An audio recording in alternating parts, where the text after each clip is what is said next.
So the topic is strain energy. तो basic understanding हम लोग देख लेते हैं कि स्ट्रेन एनर्जी की बेसिक अंडरस्टैंडिंग क्या है। इससे जी कि डेफिनेशन क्या कहती है, that is elastic potential energy like strain energy is energy stored in the body due to change of shape। Okay जी। तो डेफिनेशन जी। के अकॉर्डिंग लेट्स से कि अगर हम सपोज करते हैं कि हमारे पास कोई भी वायर है जिसकी एक स्पेसिफिक लेंथ है, ठीक है जी, और आपने उसको फोर्स अप्लाई की, एक्सटेंड किया इस वायर को। लेट्स से हम एक्सटेंड करते हैं, इतना एक्सटेंड करते हैं कि अपनी लेंथ को चेंज करती है, ठीक है जी। सो लेट्स से कि इसने कुछ लेंथ को चेंज किया यहाँ तक, but after removing the force, अब अब देखें जितनी फोर्स आपने इस लेंथ को खींचने में, एक्सटेंड करने में लगाई, इस साइड पे और इस साइड पे, इन दोनों साइड्स पे जब आपने फोर्स एक्सटेंड की, तो बेटा ये वायर अपनी लेंथ में एक्सटेंशन करेगी, और जितनी एनर्जी इसमें स्टोर्ड हो गई, that is your strain energy, जिसे हम इलास्टिक पोटेंशियल और वो एनर्जी स्टोर कैसे भी होगी? कहते हैं। डेफिनेटली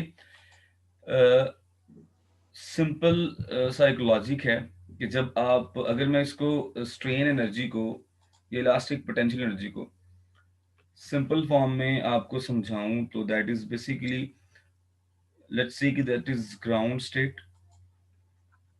हमारे पास ग्राउंड स्टेट है। अब किसी भी ऑब्जेक्ट को, बेटा बॉल है या कोई भी चीज़ है, इसे उठाते हैं और हाइट पे ले जाते हैं। आफ्टर चेंजिंग, देखिए आपने इसकी पोजीशन को चेंज कर दिया, आप इसको पोजीशन ए से पोजीशन बी तक ले गए, तो जो एनर्जी इसमें स्टोर्ड हुई थी, that is your potential energy, because ये वर्क डन किया आपने अगेंस्ट ग्रेविटी। ठीक है, ग्रेविटी के अगेंस्ट हमने वर्क डन किया।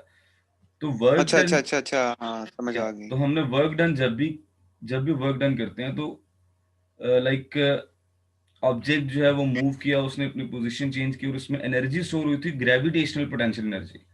अब यहाँ पे आप बेसिकली वर्क डन कर रहे हो, आपने फोर्स अप्लाई की, लेट्स से कि डेल एक्स उसमें एक्सटेंशन हो गई, ठीक है, उस स्प्रिंग के अंदर या उस वायर के अंदर डेल एक्स एक्सटेंशन हुई। So that means after applying force, the object just cover some distance like this, इस तरह से। तो अब आफ्टर चेंजिंग इट्स शेप, जो एनर्जी इसमें स्टोर होगी, that is your elastic potential energy. अब आफ्टर रिमूविंग द फोर्स, जैसे ही आप इस रिमूव को, इसे रिमूव करते हो, तो ये वापस अपनी ओरिजिनल पोजीशन में आ जाएगा। वो सारा का सारा कॉन्सेप्ट हम प्रीवियस लेक्चर में डिस्कस कर चुके हैं। अब जैसे यहाँ पे बेसिक आईडी को हम लोग अंडरस्टैंड करते हैं, like a fix point. If you have a fix point,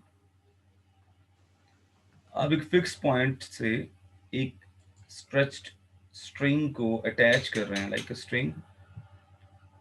so one by one if you apply the weight, आप डब्ल्यू वेट अप्लाई करते हो, और वेट अप्लाई करने से, वेट इज द फोर्स, याद रखें। हम जो वेट हैंग कर रहे हैं, दैट मीन्स कि हम इसमें लोड हैंग कर रहे हैं। तो जैसे ही लोड हैंग हो रहा है, तो फोर्स एक्सर्ट हो रही है downward, that is the force. हम इस लोड को फोर्स से मेंशन करेंगे, the force is acting downward. Okay जी। अब देखें, आफ्टर दिस होगा क्या, कि ये रस्सी जो है, ये स्ट्रिंग जो है, ये एक्सटेंशन करेगी, लाइक ई, इसमें ई एक्सटेंशन आ रही है।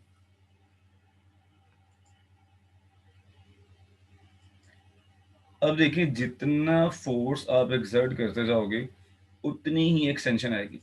आपने इस स्ट्रिंग की पोजीशन को चेंज करने के लिए जो एनर्जी लगाई, जो डेफिनेटली आपने जो फोर्स एक्सर्ट की, और उसने डिस्टेंस लाइक एक्सटेंशन की फॉर्म में डिस्प्लेसमेंट कवर किया डाउनवर्ड, तो then now we just do work done. हमने इस पे डब्ल्यू वर्क डन किया, और वर्क डन जो है वो स्टोर्ड इलास्टिक पोटेंशियल एनर्जी की फॉर्म में इसमें स्टोर होगा। और वो एनर्जी जो किसी भी वायर को एक्सटेंड करने के लिए चाहिए। आप किसी वायर को एक्सटेंड करते हो और जितनी एनर्जी उसमें स्टोर हो जाती है वो उसकी स्ट्रेन्ड एनर्जी होती है। ठीक हो गया? Is it clear? जी। फॉर एग्जाम्पल अगर मैं ये कहता हूँ कि आपके पास एक स्प्रिंग था, लाइक फॉर एग्जाम्पल ये हमारे पास है स्प्रिंग। आप इस स्प्रिंग में बोथ साइड से फोर्स अप्लाई करते हैं। After applying force this spring will be stretched, ये कुछ स्ट्रेच हो जाएगा इस तरह से। Now after removing the force, if it return back to its original shape and original position, ठीक है, तो फिर इसमें जो पोजीशन एनर्जी, मतलब लेंथ है ना? सॉरी, पोजीशन का मतलब लेंथ है ना? यस, पोजीशन का मतलब, पोजीशन देखिए किसी भी सेंस में हो सकती है। वो अपनी शेप को लेंथ के अकॉर्डिंग भी चेंज करता है। हम यहाँ पे लेंथ को डिस्कस कर रहे हैं फिलहाल। अगर हम सेकंड एग्जांपल कोई और एग्जांपल लेते हैं तो जरूरी नहीं है कि हम लेंथ की बात ही करेंगे। अगर आपके पास कोई रबर बॉल होती है, लेट्स से कि ये हमारे पास है रबर बॉल, ठीक है, इस एग्जांपल को हमने अपने फर्स्ट लेक्चर में भी डिस्कस किया है, रबर बॉल। अब आप एक्सटर्नल फोर्स अप्लाई कर रहे हैं, we applying the external force. After applying the external force you can see that कि अगर ये रबर बॉल ऑल डायरेक्शन से स्क्वीज हो जाता है, अपनी पोजीशन को स्क्वीज कर लेता है, ये डॉटेड लाइन हमें बता रही है कि स्क्वीज हो गया। सो स्क्वीज होने के बाद इसमें जो एनर्जी स्टोर हुई वो इसकी स्ट्रेन्ड एनर्जी थी। ठीक है, जब आप रिमूव करोगे इसे, आफ्टर रिमूविंग, ये वापस अपनी ओरिजिनल पोजीशन में चला जाएगा। सो बेसिकली अपनी शेप या पोजीशन चेंज करते वक्त जो एनर्जी स्टोर होती है किसी भी ऑब्जेक्ट के अंदर, that is a strain energy. अब यहाँ पे स्प्रिंग की एग्जांपल लेते हैं, तो स्प्रिंग के अंदर भी आप देखोगे कि जो एनर्जी स्टोर हुई वो इलास्टिक पोटेंशियल एनर्जी थी, और इलास्टिक पोटेंशियल एनर्जी आपकी स्ट्रेन्ड एनर्जी कंसिडर होगी। ठीक है जी। सो एक चीज तो क्लियर हुई, वो डू सम वर्क डन, हमने वर्क डन किया against this load, you just apply the load again and again. आप वेट बढ़ाते जा रहे हो लेट्स से, और एक्सटेंशन बढ़ती जा रही है, बढ़ती जा रही है, but at a certain limit जहां तक एक्सटेंशन होगी, and then the this will be break down. तो एक स्पेसिफिक लोड के ऊपर जाके आपकी एक्सटेंशन टोटली डीफॉर्म्ड हो जाएगा। स्प्रिंग जो है या स्ट्रिंग जो है वो बिल्कुल जो है वो like just be break down. तो वो हमने डीफॉर्मेशन का कॉन्सेप्ट कल देखा था कि वो डीफॉर्मेशन किस तरह से हो जाएगी। तो जो वर्क डन हमने किया, लेट्स से कि आपने डब्ल्यू वर्क डन किया जो कि इक्वल आ रहा था force and multiply by delta x extension, जो भी एक्सटेंशन इसमें हुई, लेट्स से हम एक्स कहते हैं, एफ इंटू एक्स। तो वर्क डन जब भी किया जाता है वो स्टोर्ड एनर्जी की फॉर्म में होता है। ठीक है जी। तो स्ट्रेन एनर्जी बेसिकली क्या है, that is the work done, work done in stretching a wire by a force. बेटा एक वायर को स्ट्रेच करने के लिए जो वर्क डन किया था हमने, वो आपकी स्ट्रेन एनर्जी की फॉर्म में उसमें स्टोर होगा। ठीक है। सही सही सही। अच्छा, अब सेकंड कॉन्सेप्ट, लेट्स से कि if we just draw the graph between force and extension, we take some point, it is starting point पे अगर देखें, we have the starting point at O, origin। so origin से start होते हुए हमें ये straight line बता रही है कि दैट इज proportional relationship between force and extension. ठीक है जी। सो द पॉइंट इज कि if we take a triangle O A B, अगर हम ओ ए बी ट्रायंगल को लेते हैं, if we take a triangle O A B, so if we find the area under this triangle, तो area under the force extension graph हमारे पास work done के equal आ वर्क डन जाएगा। आ जाता है। ठीक हो गया। वैसे वर्क ठीक। डन हम लोगों ने फोर्स एंड डिस्टेंस इसके अलोंग लिया हुआ था इन आवर प्रीवियस लेक्चर्स, जो बेसिकली हम लोग जो है वो स्पीड टाइम ग्राफ वगैरह करते थे।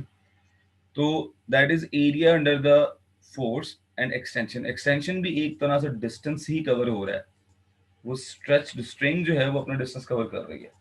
सो क्लियरली कि अगर हम इसका एरिया फाइंड करते हैं तो that is equal to your work done, जो कि स्ट्रेन्ड एनर्जी के इक्वल होगा। ओके, तो पॉइंट बी तक तो आपको प्रोपोर्शनैलिटी मिलती है, प्रोपोर्शनैलिटी लिमिट मिलती है, दैट के जितना एक्सटेंशन को इंक्रीज करते जाओगे उतनी ही सॉरी जितना लोड को इंक्रीज करते जाओगे उतनी एक्सटेंशन भी इंक्रीज होती जाएगी। ठीक हो गया। बट आफ्टर दैट प्लास्टिसिटी का कॉन्सेप्ट भी आ जाता है कि सेकंड पॉइंट यहाँ पे अगर कंसिडर करते हैं वो इलास्टिक लिमिट होगी, बट उसके बाद प्लास्टिसिटी का कॉन्सेप्ट शुरू हो जाता है, वो हम लोगों ने प्रीवियस लेक्चर में देखा। ओके, तो द पॉइंट के ये स्ट्रेन एनर्जी जो होती है that is work done in stretching a wire by a force. So if you find the area of triangle O B A, let's say O B A triangle हमारे पास आ रही है, तो definitely जब भी area of triangle find करते हैं तो half multiply by base into perpendicular. तो मेरे पास यहाँ पे परपेंडिकुलर जो आ रहा है that is your perpendicular and O A is your base. Base. तो सिंपल वे में हम इसका फॉर्मूला अप्लाई कर रहे हैं। Force that is your perpendicular force आ रही है, ठीक है जी। एंड ई एक्सटेंशन जो कि हमारे पास पॉइंट ए पे ली गई है that is your extension. Extension को ई से भी डिनोट किया जा सकता है, एक्स से भी डिनोट किया जा सकता है।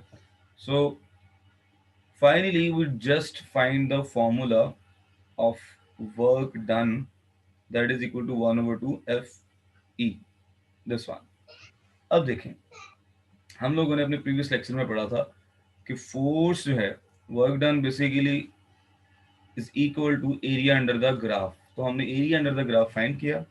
नाउ वी नो दैट कि force is directly proportional to extension and force is directly proportional to E. If we just be convert into equality, so K is the constant, proportionality constant.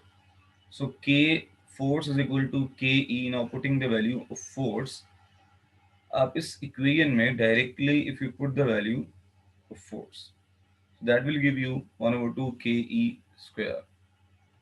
So finally we get the answer of strain energy. Strain energy का answer हमारे पास कुछ इस तरह से आ जाएगा। एक second sir, ये समझ नहीं आया कि हाफ के ई समझ नहीं आया मुझे कि क्या कैसे निकला। अच्छा देखिए जी, हमारे पास फोर्स जो थी according to Hooke's law, force is directly proportional to extension, right. जी। Now just use this formula कि F is equal to F directly proportional to E extension. And if अगर आप प्रोपोर्शनलिटी के साइन को खत्म करते हैं you must take a constant value K। K आपके पास कांस्टेंट आ जाता है। So force is equal to KE। So directly we place the value force here, यहां तक। अब फोर्स की वैल्यू को डायरेक्टली पुट कर रहे हैं दैट इज के ई। तो बेटा के E dot E that is multiplication, तो के E square 1/2 K E square. Okay, अच्छा, सही सही सही सही सही सही सही। तो सो स्ट्रेन एनर्जी का फॉर्मूला जो होगा वो जस्ट दैट कि 1/2 के ई स्क्वायर। आप इस फॉर्मूले को अपने क्वेश्चंस में यूज करेंगे एंड जस्ट भी सिंप्लीफाइड वैल्यूज को सिंप्लीफाई करेंगे। सो तो सिर्फ फाइनली हमने ये वाला यूज करना है formula, strain energy is equal to 1/2 K E square. Basically होता ये है कि आप जितने फार्मूलाज पढ़ रहे हैं वो डिफरेंट प्लेसेस पे यूज होते हैं।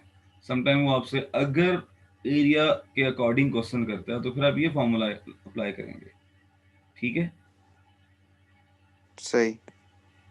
तो next work done definitely that is equal to strain energy. आपने जो वर्क डन किया उस वायर को स्ट्रेच करने के लिए वो स्ट्रेन एनर्जी की फॉर्म में आपके पास स्टोर हो चुका है। ठीक हो गया। जी। ओके जी। So the next topic is basically experiment to determine the Young's modulus in the wire. So ये experiment हमें बेसिकली इसको अंडरस्टैंड करना है, और ये स्ट्रक्चर्ड क्वेश्चन में भी आपसे पूछा जाता है कि find the value of Young's modulus by an experiment. तो लेट्स स्टार्ट इट कि यंग्स मॉडुलस की वैल्यूज बेसिक। सबसे पहले तो आप ये देख लें कि जितने भी मटेरियल्स हमारे पास होते हैं, कॉपर है, एल्यूमिनियम है, स्टील है, ग्लास है, रबर है, इन सब की यंग्स मॉडुलस की वैल्यू डिफरेंट होती है, बिकॉज यंग्स मॉडुलस एक इलास्टिसिटी की कांस्टेंट वैल्यू है। हर एक मटेरियल की इलास्टिसिटी कांस्टेंट की वैल्यू डिफरेंट होती है, एल्यूमिनियम की, कॉपर की, स्टील की, ग्लास की and rubber, so they have different values.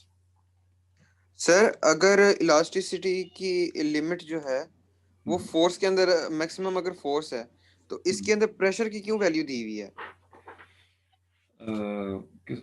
क्या मतलब प्रेशर? मतलब young modulus E slash P ए का क्या मतलब है? पी ए पास्कल्स यूनिट लिखा हुआ है बेटा। अच्छा ये देखें, ये आपका जो फॉर्मूला है यंग्स मॉडुलस का, हमने यंग्स मॉडुलस के फॉर्मूले को डिराइव किया था अपने प्रीवियस लेक्चर के अंदर। तो फॉर्मूले को अगर आप देखो तो यंग्स मॉडुलस बेसिकली इक्वल होता है एफ एल नॉट ओवर ए ई एप्सिलॉन के। ठीक है, तो यंग्स मॉडुलस के पूरे फॉर्मूले को अगर आप सिंप्लीफाई करते हो तो ऊपर पड़ी हुई है फोर्स और लेंथ, एरिया एंड एक्सटेंशन।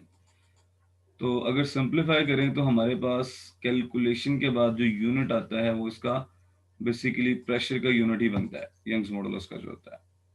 जैसे स्ट्रेस ओवर स्ट्रेन आप करते हैं तो स्ट्रेस बेसिकली जो है वो फोर्स ओवर एरिया है, और स्ट्रेन जो है वो change in length over origin. नीचे लेंथ पड़ी हुई है, ठीक है जी, लेंथ जो है वो लेंथ से कैंसिल हो जाती है, ऊपर एरिया पड़ा हुआ है। एरिया का यूनिट होता है मीटर स्क्वायर, ठीक है, फोर्स का होता है न्यूटन। हाँ ठीक है, फिर इस तरह ड्राइव हो जाएगा। सही सही। तो उसको डिराइव करके बेसिक आपके पास जो फॉर्मूला आता है, तो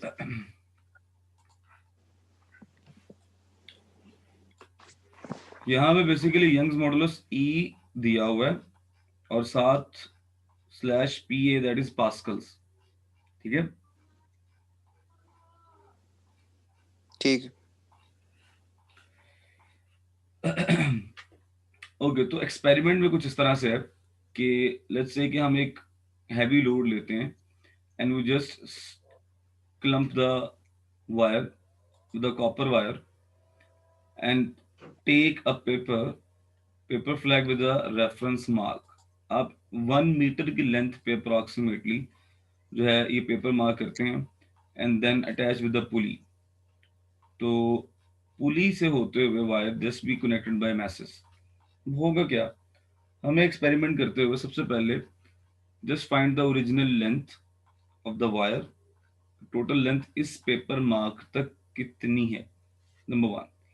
तो अप्रोक्सीमेटली 1 मीटर ली जाती है and then find the cross section area of the wire.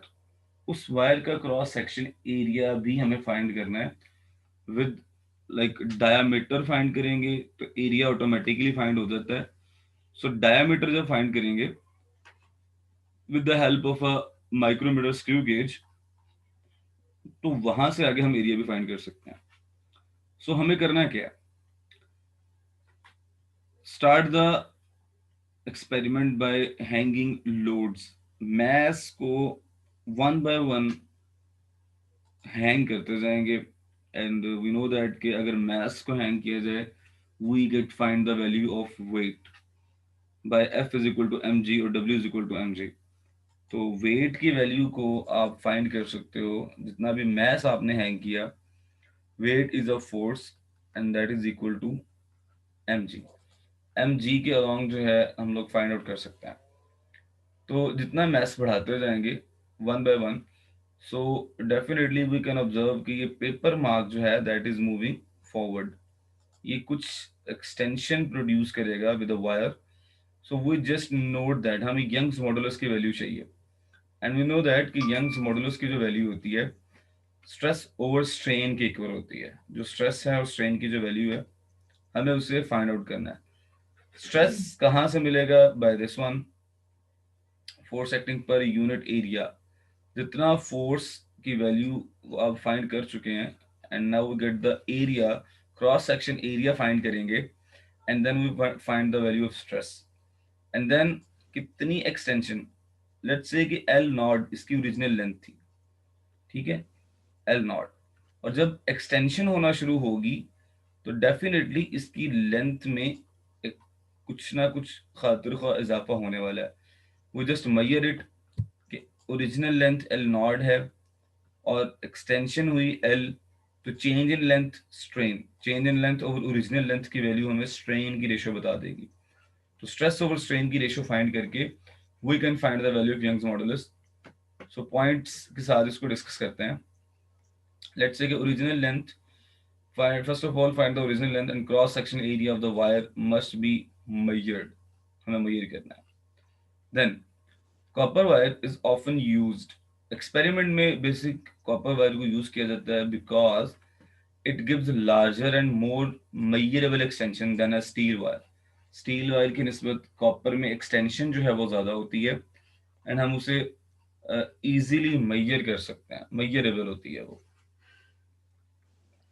Okay, next point.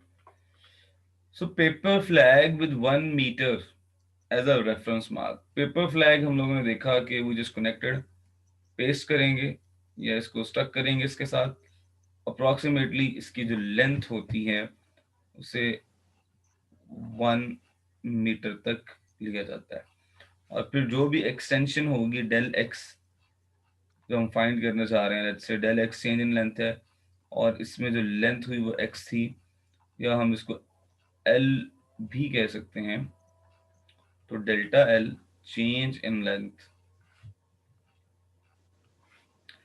we get delta L is equal to L minus L not. तो ये एक्सटेंशन की इक्वल आ जाएगी, स्ट्रेन स्ट्रेन एक्सटेंशन जो हम लोगों ने चेंज इन लेंथ फाइंड की थी एक्सटेंशन की इक्वल, वो हमारे पास कुछ इस तरह से आ जाएगी। Okay, next point. तो let the original length be L naught measured by a metre rule. Metre rule से ओरिजिनल लेंथ को मेजर करेंगे।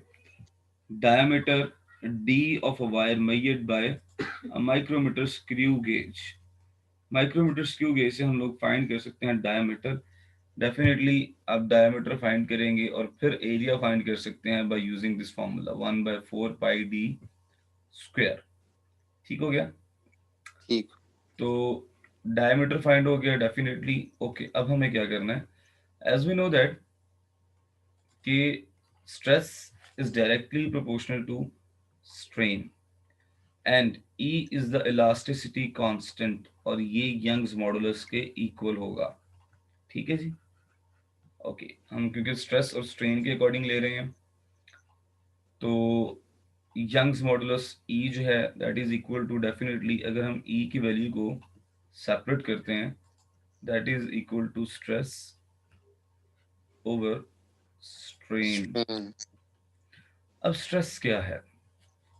हमें पता है कि स्ट्रेस की जो वैल्यू थी, we denote stress is equal to force per unit area by symbol we can write as sigma।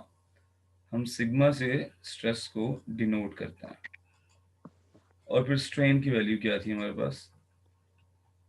Strain is equal to change in length over original length L naught, और this can write as L minus L naught over L naught, यूं भी लिख सकते हैं। So but simply we just write as के del L over L naught original length. तो putting the value, stress is equal to force per unit area and strain is equal to change in length over original length।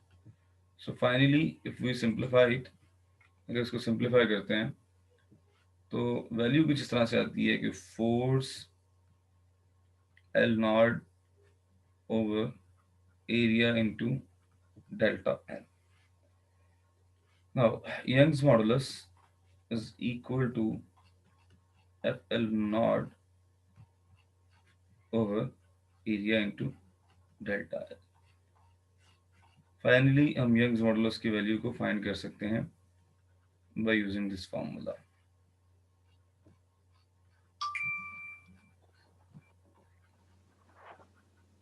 Young's modulus ठीक हो गया जी. जी. Now relevant to this topic एक question है हमारे पास. A steel wire of a diameter 1.0 millimeter and length is 2.5 meter is suspended from a fixed point and a mass of weight 45 newton suspended from its free end.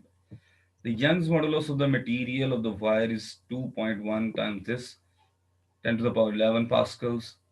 ये आपको अभी idea हो गया है कि Young's modulus of the material of the wire is 2.1 times 10 to the 11 pascals उसकी value दी गई है. ठीक है. तो बेसिकली यूनिट जो होता है वो सारी कैलकुलेशन के बाद फॉर्मूला आपके पास गिवन है. सारी कैलकुलेशन के बाद आपके पास यंग्स मॉडुलस का यूनिट आता है. मैं इसको सिंपली मेरा ख्याल है कि मैंने शायद आपको बताया भी था इसका यूनिट प्रीवियस लेक्चर में. अगर नहीं तो आप देख लें यहाँ पे how can we find the unit. तो F L naught over area into L naught sorry delta L. So if you can see अगर लेंथ ऊपर भी हो. अब जरा हम इनके यूनिट्स को लिखते हैं. फोर्स का यूनिट क्या है? That is newton. L naught that is metre. Metre. Area metre metre square. Square. Length delta L. अगर मैं लेंथ से लेंथ को ही माइनस करता हूं तो डेफिनेटली लेंथ ही बचती है. तो लेंथ का यूनिट भी मीटर ही होता है. सो सिंपली अगर ऊपर भी मीटर है and the downward is also metre so they cancel out each other. So the value will become newton per metre square. So basically this is the same unit of pressure. Pressure का unit भी force per unit area अगर किया जाए तो Newton per metre square ही होता है. Square ही निकलता. ठीक है जी. Newton per metre square. और we can write also newton per metre square और pascals. So that is the basically unit जो हमें डिराइव करना पड़ता है. ठीक है जी. ये है जी. यंग्स मॉडुलस का यूनिट हमारे पास. तो we just find the applied stress. We need to find the strain and the extension of wire. तो just to try to solve it. इस क्वेश्चन को जरा ट्राई करें करने की. ओके जी. तो first of all given data हमारे पास सबसे पहले अरेंज कर लेते हैं. हमारा गिवन डाटा है जी डायमीटर. तो डायमीटर है 1.0 millimetre. Length of wire original length हमें जो गिवन है लेट्स से एल नॉट है 2.5 meters. And then and a mass of a weight 45 newton. Definitely weight is a force that is 45 newton. The Young's modulus of a material. तो Young's modulus की value हमारे पास आ जाती है this 2.1 times 10 to the power 11 pascals. So we need to find the applied stress, strain, extension of the wire. तो definitely stress find करना है तो हमें फॉर्मूला अप्लाई करना है. Stress is equal to force per unit area. तो area कैसे find करेंगे? स्फेयर है. अगर आपको क्रॉस सेक्शन ऑफ वायर दिया जाए तो वायर जो होती हैं वो अगर सामने से देखी जाए तो उसका कुछ यूं होता है क्रॉस सेक्शन एरिया. तो उसका डायामीटर गिवन है हमारे पास वायर का. तो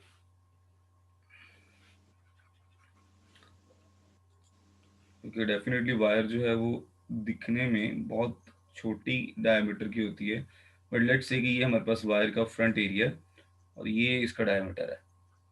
डायमीटर गिवन है 1.0 मिलीमीटर, तो डायमीटर का हाफ करें तो रेडियस बन जाता है। Radius is equal to D by two, 1.0 divided by two तो 0.5 आ जाएगा मिलीमीटर। तो अब 0.5 मिलीमीटर्स को हमें कन्वर्ट करना है मीटर्स में। 0.5 मिली प्रीफिक्सेस के अंदर that is equal to 10 to the power -3 metre. ठीक है जी, रेडियस की वैल्यू हमारे पास आ चुकी है। मिली जो होता है वो प्रीफिक्सेस के अंदर 10 टू पावर -3 के इक्वल होता है। सो पुट द वैल्यू, और अब हम एरिया भी फाइंड कर सकते हैं। तो एरिया जो होता है that is simply equal to area of sphere pi r square के इक्वल होता है। So pi is equal to 3.14, radius 0.5 times 10 to the power -3। तो इसको अगर मल्टीप्लाई करते हैं तो ज़रा मल्टीप्लाई कीजिएगा इसको, that is simply 3.14 times 0.5 times 10 to the power -3। तो आर का स्क्वायर हमें लेना है, मस्ट बी रिमेंबर। तो 3.14 into 0.5,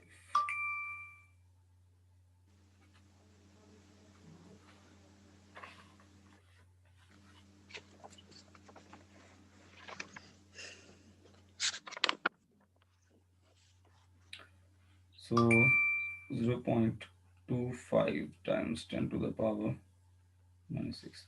तो अगर इसे मल्टीप्लाई की करें तो ये हमारे पास गिवन वैल्यू देगा 7.9 टाइम्स 10 टू द पावर -7। ठीक है जी। ओके, तो हमारे पास एरिया भी आ गया। Stress now we can find out stress जो है फोर्स ओवर एरिया। तो force is a weight that is 45 newton, 45 over 7.9 times 10 to the power -7। तो उसे डिवाइड कर लेते हैं। आफ्टर दैट सिंपली हम 45 को 7.9 पे भी डिवाइड करें तो पावर ऑटोमेटिकली सॉल्व हो जाती है ऊपर जाके, और given value is 45 divided by 7.9, approximately 5.69 है। पावर को ऊपर ले जाएंगे तो टाइम्स 10 टू द पावर +7 हो जाएगा। आप इसे लिख सकते हो 5.7 times 10 to the power 7। So that is your stress। Stress हमारे पास आ गया इसके इक्वल। सेकंड हमें फाइंड आउट करना था स्ट्रेन। तो स्ट्रेन कैसे फाइंड किया जा सकता है? यंग्स मॉडुलस का formula that is equal to stress over strain. तो स्ट्रेन को रीअरेंज करते हैं, और strain is equal to stress over Young's modulus. तो इसी गिवन फॉर्मूला में वैल्यू को पुट करेंगे। Okay, strain is equal to stress हमने फाइंड किया 5.7 टाइम्स 10 टू द पावर 7, और यंग्स मॉडुलस की value that is given 2.1 times 10 to the power 11, 2.1 times 10 to the power 11। तो ज़रा से कैलकुलेट करते हैं। So after calculating given value हमारे पास आती है strain is equal to 2.7 times 10 to the power -4। Strain की वैल्यू हमारे पास गिवन आ गई है। ओके, हम 2 गिवन वैल्यूज को फाइंड कर चुके हैं, stress and strain. The last value extension of the wire, extension. तो एक्सटेंशन कैसे फाइंड की जा सकती है? We having a formula of strain. हमें स्ट्रेन का फॉर्मूला पता है, strain is equal to change in length over original length. So मैंने आपको पहले भी बताया था कि चेंज इन लेंथ जो होती है वो एक्सटेंशन की इक्वल होती है, extension over original length L not. तो एक्सटेंशन फाइंड करनी है, definitely strain is equal to extension E over L naught. So after rearranging the equation, strain is multiplied by L naught, that is equal to extension. तो simply strain की value हम लोगों ने भी find की है, that is 2.7 times 10 to the power -4 multiply L naught, original length that is given is 2.5 meters. तो 2.5 is equal to extension. तो अगर हम इसे कैलकुलेट करते हैं, after calculating 2.7 times 10 to the power -4 times 2.5, that is equal to 6.8 times 10 to the power -4. That is your extension. So simply आप इसे लिख सकते हो, after by converting in scientific form or standard form, 0.68 times 10 to the power -3. The unit of extension is meter, and 10 to the power -3, as we know, that is equal to milli. So 0.68 millimeter is your extension. तो extension हमारे पास 0.68 millimetres के equal आ गई। सो कुछ इस तरह से इसका solution है, दैट इज आवर आंसर।